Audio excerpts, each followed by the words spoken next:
Et salut à tous, bienvenue sur Star Wars Modélisme Fanatique Belgique. Aujourd'hui, on se retrouve pour une vidéo que j'avais promis, c'est-à-dire le montage du TIE Fighter de l'épisode 7. J'ai acheté ce kit une vingtaine d'euros, je pense même 19,99 dans mon magasin d'hobby. Donc elle est distribuée dans tous les réseaux, je pense, d'hobby européens, puisque c'est Revel. Et ils ont une distribution européenne, donc très facile à la trouver. À mon avis, elle se trouve aussi dans les magasins de jouets. Et voilà, je voulais faire une vidéo en 5 minutes du montage. Malgré pas mal de défauts, il y a moyen de transformer ce kit en belle maquette, euh, je dirais normale, avec une amélioration des peintures, des effets et, à mon avis, euh, devoir poncer certaines parties pour la rendre vraiment réaliste. Je ne sais pas encore ce que je vais faire précisément, mais j'ai une idée globale et je vais vous l'exprimer par cette vidéo. Donc j'ai déballé un peu la boîte. En fait, il n'y a pas de grappe. C'est plutôt à jouer. D'un premier abord, on pourrait penser que c'est un jouet parce qu'on ne doit pas dégrapper et on ne doit pas poncer les ergots. Donc ça, c'est salutaire pour les débutants et d'autant plus que c'est pour les 6+. Euh, le point négatif pour moi, le plus important, c'est qu'il n'y a pas de pilote. On a droit ici à un cockpit double siège. On n'en sait pas encore trop par rapport au film si c'est bien comme ça parce que toutes les pièces ont l'air faites à la va-vite, je dirais. Quoique, il y a quand même pas mal de détails très intéressants. C'est assez crisp, comme disent les Anglais, c'est assez bien gravé, bien profond au niveau des matières. Ici, là, on ne sait pas encore juger tant que le film n'est pas sorti. Et d'ailleurs, ils ont choisi une teinte brune qui, je trouve, pas mal. Ça donne assez bien avec ce rouge-là. Et comparé par rapport à, je dirais, à la maquette qui va sortir chez Bandai, c'est pas du tout le même modèle. Donc chez Bandai, on n'a pas droit aux roues dentées que l'on retrouve dans les ailes ici. Voilà, donc les pièces sont quand même bien moulées. Je trouve que les ailes sont assez fidèles au kit de Fine Molds en 1,48.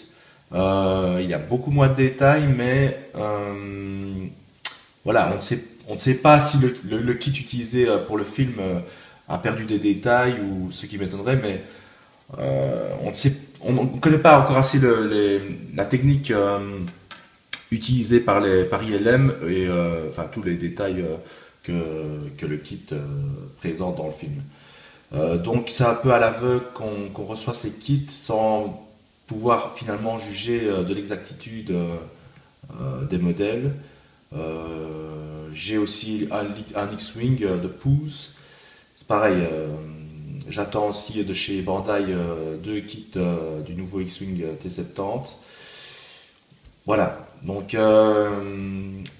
on a ces kits-là, mais on ne sait pas juger exactement de leur validité au niveau des props du film, si c'est exact ou pas. Ceci dit, ça s'adresse à des gens comme les enfants qui ont 6 ans et plus. Et ce qui est intéressant, c'est l'effet de lumière et l'effet de son. Donc il y a deux piles ici qu'on peut évidemment changer. Je vais vous faire écouter ce que ça donne.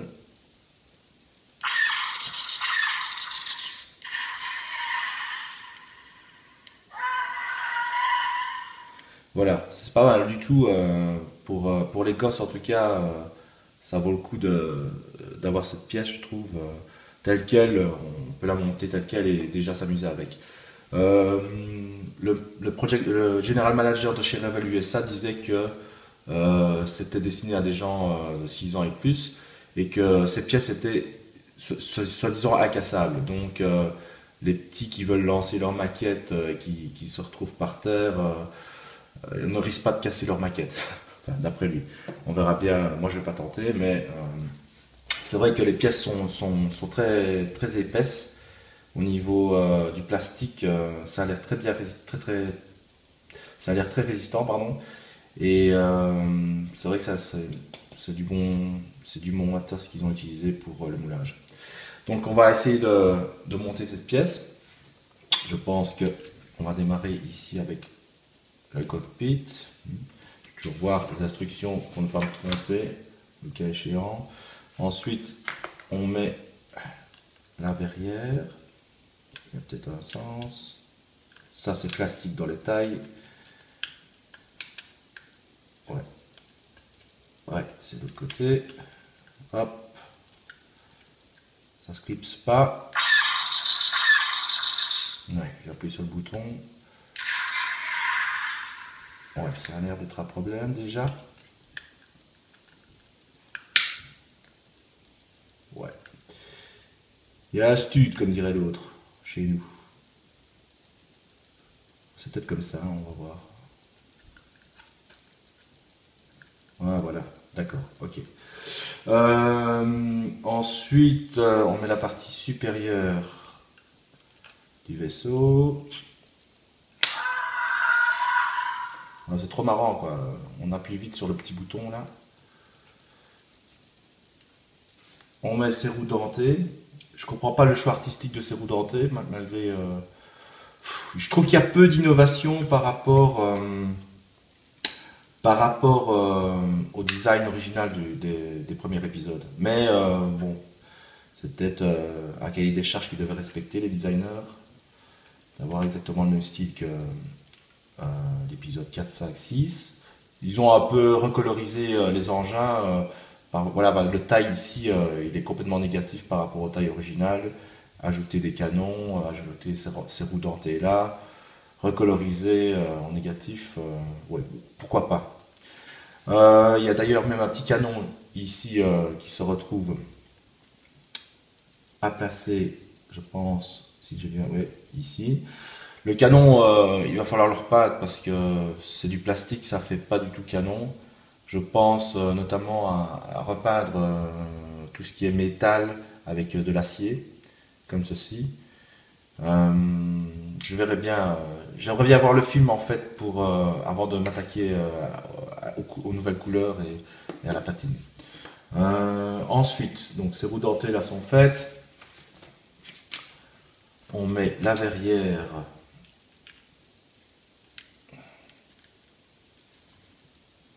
Voilà. Peut-être un peu poncé pour que la verrière soit. Quoique ça tient bien, mais c'est pas assez. Voilà, vous voyez, il y a une ouverture, donc il y a un second petit problème. Ici, l'ouverture, il faut qu'elle adhère complètement au vaisseau. Ensuite, on place apparemment ces axes-ci. Ça, c'est une nouveauté aussi.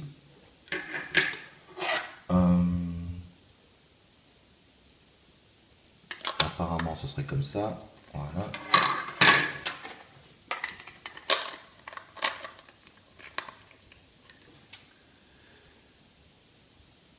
Tac, tac.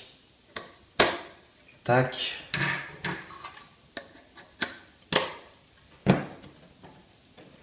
C'est vraiment vite fait, même pas 5 minutes pour remonter tout ça. On met évidemment cette pièce-ci pour le serrage des panneaux solaires.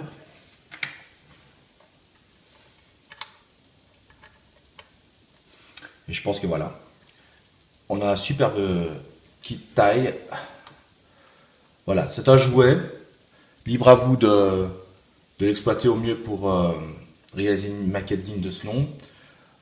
Donc les défauts ici, c'est que la teinte, moi je ne sais pas encore trop ce que je vais utiliser, mais si je devais utiliser une teinte brune comme ça, que je trouve pas mal, je mixerais mon H2 Black ici et une teinte un peu brune comme ça, Red Brown. Je sais pas ce que ça donnerait, je suis pas sûr que du résultat final, mais je retâterais en fait toutes les parties brunes de la maquette avec ces deux teintes là. Ouais. Pour la patine, c'est plus difficile de patiner un engin sombre en fait. Il va falloir trouver une astuce pour faire ressortir les panneaux. Donc logiquement, si on respecte les patines, on devrait retrouver de l'usure blanche au lieu de noir. Pourquoi l'éclatement de la peinture, logiquement, devrait amener vers quelque chose de métallique ou de blanc ou d'argenté. Je ne sais pas, je ne sais pas encore. Donc pour moi c'est un beau modèle parce que c'est du 1,51 je pense, ce qui se rapproche des X-Wing 1,48 et c'est mon échelle préférée pour ces maquettes Star Wars. C'est un beau modèle je trouve, les panneaux sont bien finis et libre à vous maintenant de salir tout ça pour que ça donne un effet vraiment réaliste. Voilà, le problème ici, c'est qu'il y a des trous, il y a aussi le copyright Reveille INC 2015 China, ça il faut absolument effacer et poncer pour ne pas faire apparaître ça. Il y a peut-être moyen de boucher les trous parce que je pense que évidemment les trous ne sont pas réalistes par rapport au film. Et évidemment ce petit bouton là qui est là pour